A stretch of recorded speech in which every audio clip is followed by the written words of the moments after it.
Doutora Aone veio de São Paulo para cá, lá da mais paulista das avenidas, para conversar com você. E hoje, o que nós vamos falar aqui é sobre o terceiro molar. Você sabe do que eu tô falando? Eu tô falando do dente do siso. Fica mais fácil você falar? Tô falando do dente do juízo. É uma herança dos nossos ancestrais mais primitivos, você sabia?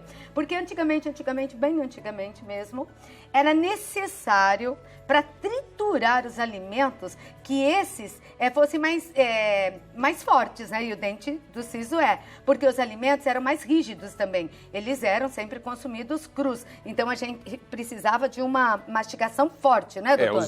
Os molares são feitos para triturar os alimentos, os pré-molares e os molares. Então usavam mais os sisos. Usavam os molares, né? Sim. Antigamente, o Quantos homem... sisos nós temos? Nós temos deveríamos ter? quatro dentes do siso. Tá. Antigamente, nós tínhamos mais pré-molares também. O que é pré-molar? São os primeiros, nós temos 8 pré-molares. Antes do siso? Antes do siso. E antigamente, o ser humano tinha mais pré-molares, né? Ah, é? Tinha 3 pré-molares em cima, 3 embaixo, tinha 12 pré-molares. Nossa, porque precisava. E os terceiros molares... Daqui a pouco a gente vai nascer sem dente, então. Hoje em dia é tudo mastigadinho pra gente. Os molares também, eles têm pessoas que nascem sem o dente do siso. Por causa da evolução, alimentos mais moles que a gente utiliza. Então, a natureza é sábia. A natureza Precisava é sábia. de dentes mais fortes, tinha até mais pré-molares e todos do siso. Aí começamos a comer coisas mais fáceis. E cada vez mais elas estão ficando fáceis, molinhas. Daqui a pouco a gente nasce sem pré-molar, sem siso, sem nada, né? Doutor, quando uma pessoa nasce, ela já nasce com todos os germes dos dentes que terá? E quantos dentes existem na boca de uma pessoa? Então, nós temos 32 dentes permanentes. Todo mundo? Todo mundo. Tem pessoas que nascem com anadontia, ou seja, a falta desse germe dental. Então, o dente, às vezes é canino, às vezes pré-molar. Sem aquele molar, germe. o terceiro molar. É meio raro ainda, não é muito comum. Mas pode acontecer. Mas pode acontecer. Normalmente, nós nascemos com esses germes já e eles vão erupcionando na idade correta. Tá então, certo. tem uma cronologia de erupção desses dentes. Mas né? hoje nós vamos saber algumas verdades e mentiras sobre o dente do siso. Por que ele é chamado dente do juízo? Porque ele nasce por volta dos 18 aos 21 anos. Doutor, hoje em dia então deve estar nascendo aos 35, 40. Mas porque a adolescência deu uma espichada, né, uma gente? espichada. Mas antigamente é a idade que a pessoa fica com maturidade. Então por isso o dente do juízo. De Pode juízo, mostrar né? para mim? Opa, vamos lá. A gente tem aqui algumas outras informações em vídeo para você entender melhor em casa por que o dente do siso é importante.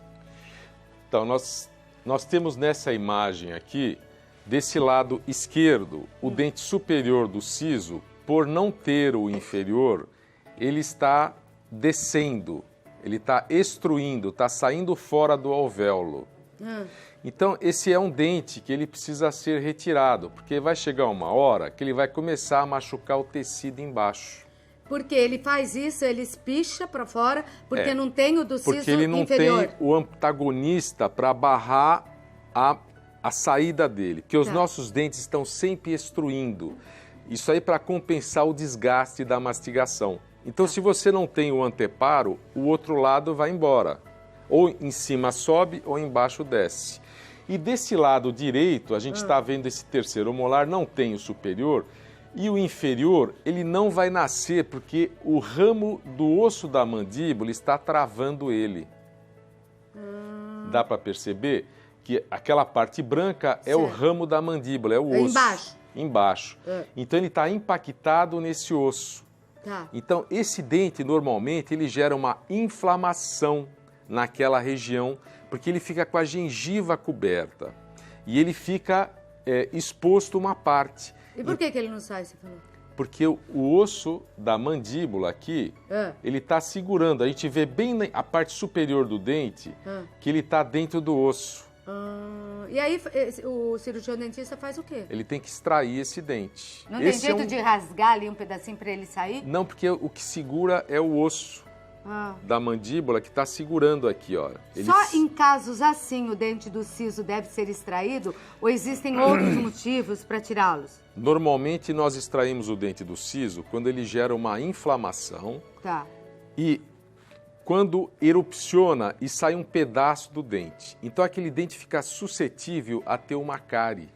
É por isso que dizem que o dente do juízo tem mais cáries que os outros? Sim, porque é difícil a higienização. A gente vê esse caso aqui nessa foto. O dente do siso é o último, lá atrás, na nossa boca. É o último dente. Tá. Então a gente vê nessa foto... Deixa eu examinar aqui, ver se eu tenho os 4. Que o dente está impactado no outro dente, no segundo molar. Aí então, sai torto. Ele está inclinado e ele não vai nascer nunca esse dente. Se a parte distal aqui, de lá, aparecer, vai ter que ser extraído.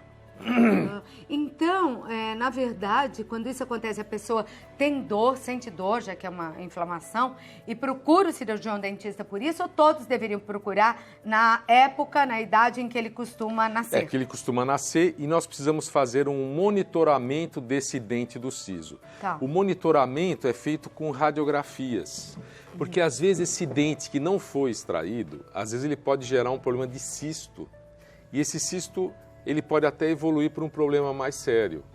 Tipo?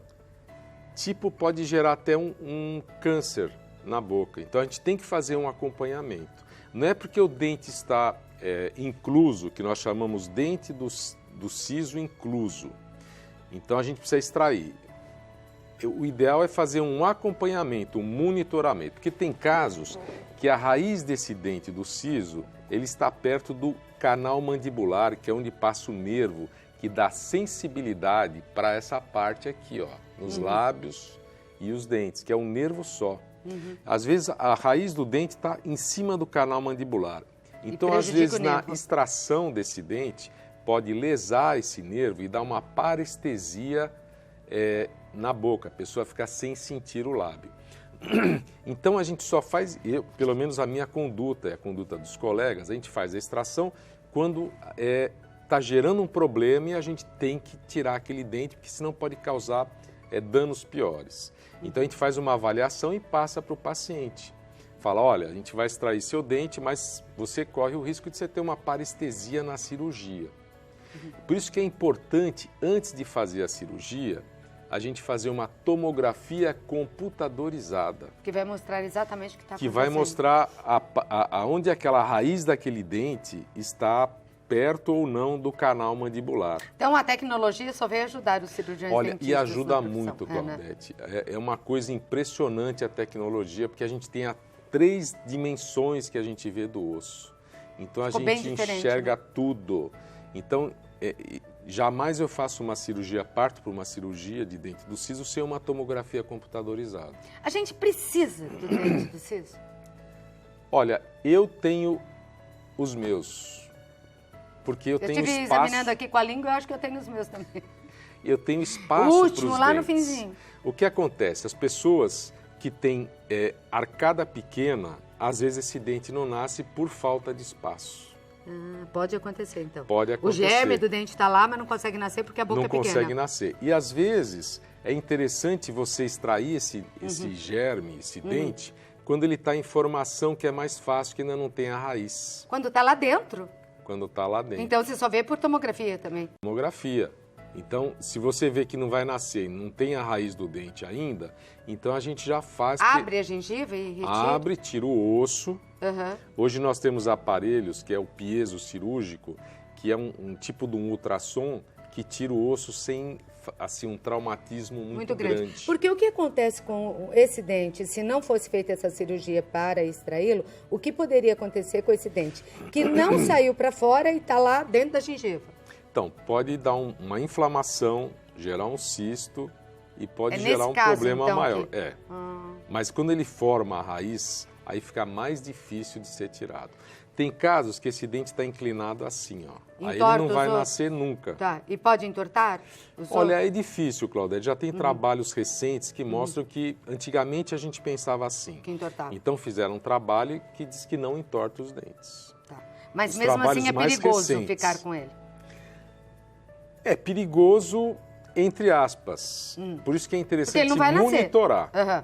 e ver o risco da cirurgia, se a pessoa quer correr esse risco ou não. Tá, então, doutor, como orientação ao nosso público, o que fica? Normalmente, aos 18 anos, tanto em mulheres como em homens, surge o dente do siso, certo? Ele já está lá faz tempo. Sim. O germe dele está lá embaixo, está crescendo, se formando. Ele já tem aquele código genético, né? Tá, mas por volta dessa idade ele deveria estar dando as caras, não é?